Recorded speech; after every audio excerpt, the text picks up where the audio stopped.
tonight we're reviewing The Walking Dead Season 7, Episode 2, titled The Well.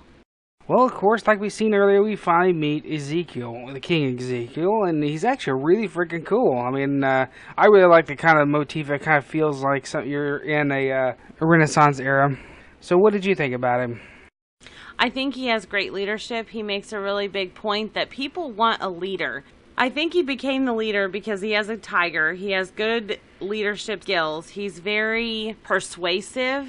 He's very intuitive. I think some of this he's probably gotten from his previous career choice prior to the apocalypse, which we'll get into here in just a moment. And I think also just knowing that people have to have a leader. They have to have somebody that they can follow during this crazy time of the zombie apocalypse.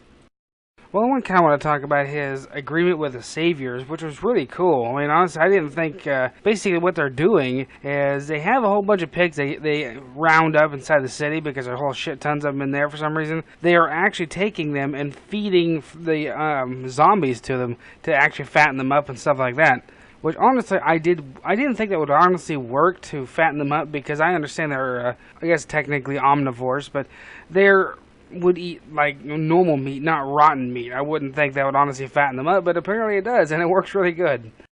So whenever we first see the pig incident, I first thought honestly that they were feeding those pigs to their citizens instead of to the saviors, which we do find out they really do go to the saviors. But Morgan, he thought that as well, and he had a really tough time. I think his moral compass was really stretched when he thought that they were going to be feeding those to the citizens. Luckily, that didn't happen. They are going to the saviors, which is pure genius.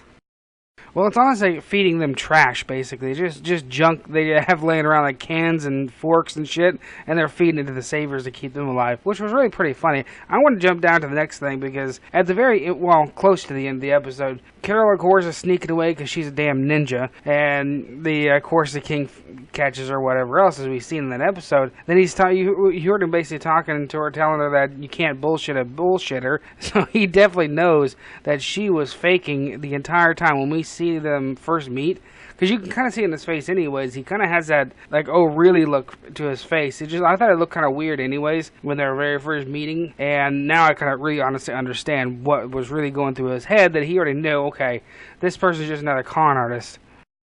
So we figure out during their conversation in the garden that King Ezekiel was actually a zookeeper, and that's how he has Shiva, the tiger, and he was also a community theater actor, and that's how he comes across as playing that part of being the leader and then coming to the King Ezekiel part. It's absolutely brilliant. I think he has taken this whole King Ezekiel, people wanted a leader, they made up their own story, they kind of blossomed him into King Ezekiel, and boom, now he's the leader of the group.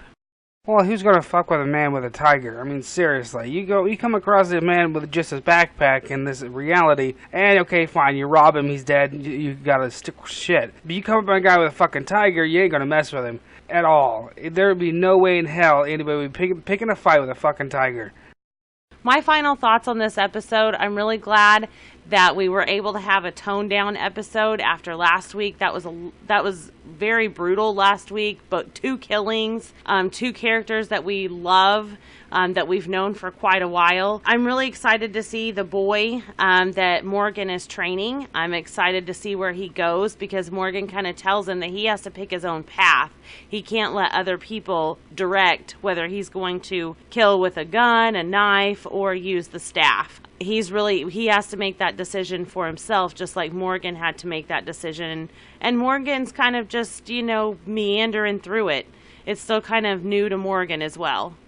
Alright, well, my final thoughts, honestly, the whole episode, I really like the whole Shiva scenario. I really like it kind of being in the kingdom, because it kind of does remind you of old English court, where they always had those dancing bears, or the tigers, or wherever else, far off land, so it's kind of cool to be able to see that in this one, because apparently originally he saves her, then she saves him to get him to this point where he is now, so it was really freaking awesome. I really like it. Now, on the boy scenario where he's training him, honestly, the whole, not killing thing thing may not honestly work in this world because that's just not how it works. I think honestly more a knight's way of thinking probably would, where you defend the defenseless. So I don't know. This is gonna be pretty freaking awesome. I really like being able to see this in this reality. This is how I kind of thought the Walking Dead should have been in the very beginning, where they should have been using more melee weapons instead of firearms or whatever else. So, well, guys, if you like this, hit those like buttons, leave those comments and theories down there. We definitely read them, and we'll catch you guys next time.